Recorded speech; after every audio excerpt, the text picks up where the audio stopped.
একজন বিবাহিত নারীকে কে কতটা সম্মান করবে সেটা নির্ভর করে তার স্বামীর ওপর। তার স্বামী তাকে যতটা সম্মান করে, কতটা যত্ন করে, তার উপর নির্ভর করে তার পরিবারটা তাকে কতটা ভালোবাসবে, আগলে রাখবে। একজন স্বামী যদি নিজের স্ত্রীকে তুচ্ছ মনে করে, তাহলে পরিবারের কেউই তাকে ভালোবাসবে না। সবাই মনে করবে স্বামী যেহেতু সম্মান করে না, আমরাই আর কি সম্মান করব, অত্যাচার তো আমরা করতেই পারি। এই জন্য বলি, স্বামীকে অবশ্যই নিজের স্ত্রীর যত্ন নেওয়া উচিত। তাহলে কেউ আর একদমই সাহস পাবে না তার স্ত্রীকে অপমান করার। কথাটা কিন্তু একদমই সত্য। নমস্কার বন্ধুরা, আমি দিয়া। আমার একটি নতুন ব্লগ ভিডিওতে তোমাদের সবাইকে জানাই অনেক অনেক স্বাগত।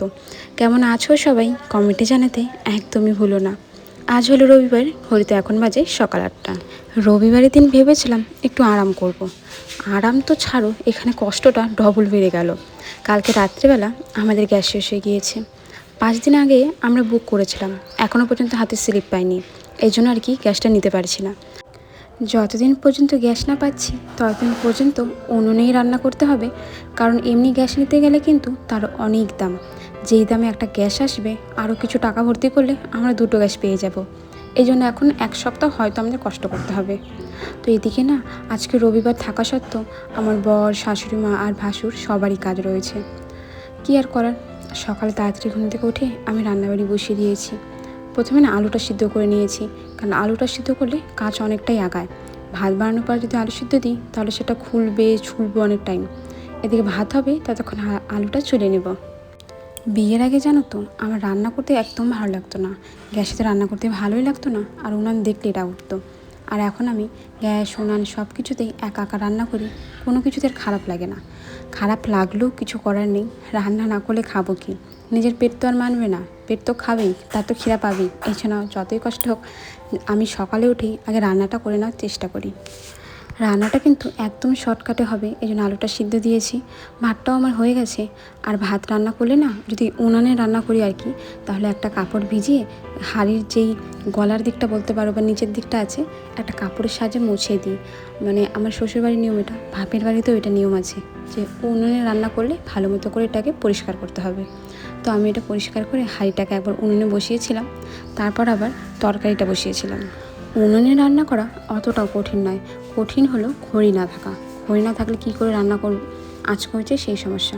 ওই যে একটা মোটা জামের খড়ি দেখতে পাচ্ছ না, একটা জাম গাছের খড়ি, সেটাই যা একটু জ্বলছিল সেটা দিয়ে রান্না হচ্ছিল। এছাড়া কোনো খড়ি ছিল না। পরে দুপুরের দিকে শ্বশুরমশাই কিছুটা খড়ি বানিয়ে দিয়েছিল। আমাদের তো কাজ হচ্ছিল অনেকটা না, বাঁশ গাছ অনেক কিছু ছিল এক্সট্রা, সেগুলো আর কি ভালো মতো টুকরো টুকরো করে দিয়েছিল। আর আমি সব কিছু রোদ্রে দিয়ে শুকিয়ে নিয়েছি। রাতের রান্না করতে আমার কোনো অসুবিধা হয়নি। অসুবিধা হচ্ছিল এই সকালবেলা, একবার জ্বলছিল তো আরেকবার জ্বলছিল না। একটা জিনিস না তোমাদের মনে ভীষণ খারাপ লাগবে, রান্নাঘরটা একদম অগোছালো, আর দেখো না ভীষণ ময়লা মনে হচ্ছিলো।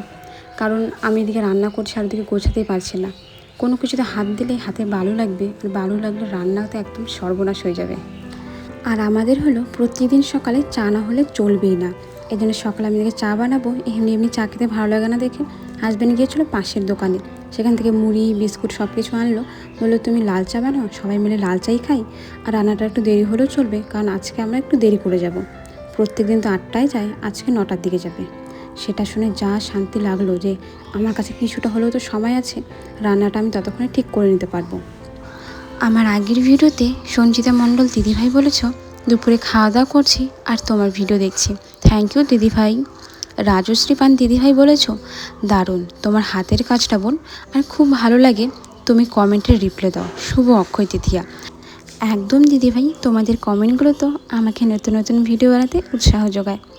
পূজা লাইক দিদিভাই বলেছ খুব ভালো লাগলো, কিন্তু বিছানায় ব্যাগটা বালিশের জায়গায় রাখলে কেন? তোমার কথাগুলো খুব সুন্দর। থ্যাংক ইউ পূজা লাইক দিদি ভাই। আসলে ব্যাগটা না আমার ঘরের না, ওটা আমার ঘরও না, আমার বিছানাও না, ওটা পাশের ঘরের শ্বশুর শাশুড়িমার বিছানা। তো ওনারা যেখানে যেটা রাখেন আমি সেখানেই রাখি, কারণ যার যেটা ভালো লাগে আর কি। আশা করি বুঝতেই পারছো ব্যাপারটা।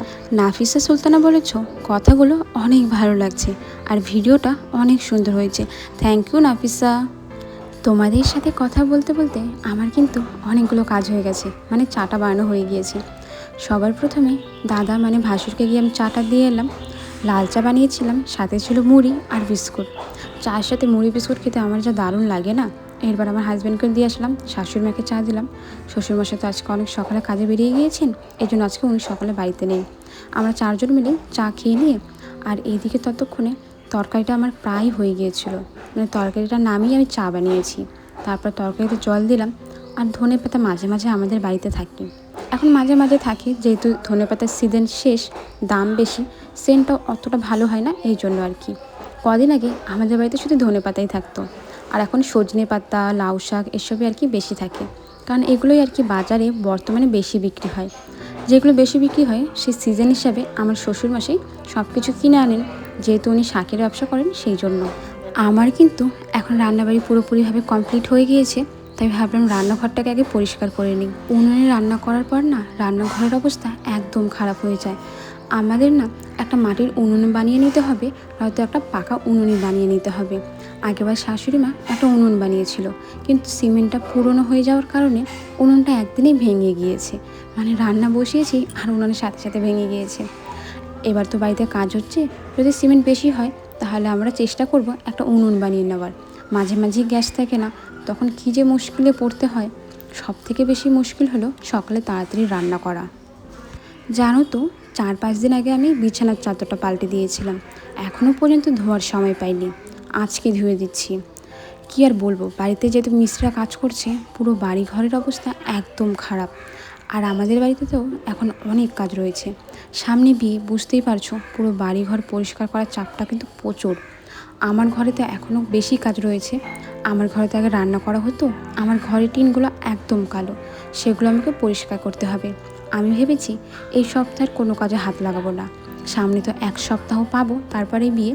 ওই 1 সপ্তাহে আমি বাপের বাড়িতে যাব, কারণ সামনে ভোট আছে। সেখান থেকে আসার পর আমি নিজের ঘরটাকে ভালো মতো পরিষ্কার করব। বিছানার চাদর, জানালার পর্দা, টিন থেকে শুরু করে সব কিছু পরিষ্কার করব। সকালবেলা না শাশুড়ি মাছকে ঘর মোছার একদম সময় পাইনি, এই জন্য আমি সবার ঘরগুলো মুছে দিচ্ছিলাম। প্রথমে নিজের ঘরটা মুছলাম, এবার ভাসুরের ঘর মানে দাদার, তারপর শ্বশুর শাশুড়ি সবার ঘরগুলো মুছে নিচ্ছি।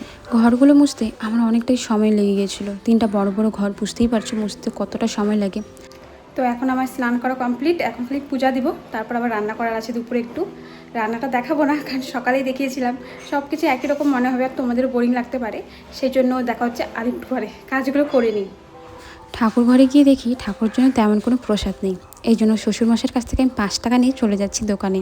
আমাদের দোকান না একদম বাড়ির পাশে, প্রত্যেক দিন তো বলি দোকান যাচ্ছি দোকান যাচ্ছি, কখনো দেখাই না কত দূর দোকান যাই। এই যে বাড়ি থেকে বেরোলাম, সামনেই রয়েছে আমাদের শীতলা মায়ের মন্দির, তার সামনে রয়েছে এই দোকান।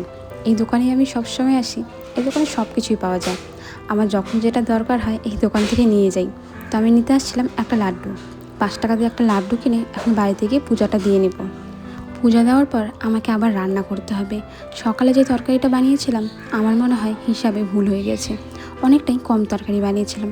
সকালে খাওয়া দাওয়া করার পর দেখি তরকারিটা কম হয়ে গিয়েছে, এই জন্য আবার রান্না বসাতে হলো। সকালে তো আলুর তরকারি করেছিলাম, এখন সোয়াবিনের তরকারি করলাম, সাথে আলু ভাজাও করেছিলাম।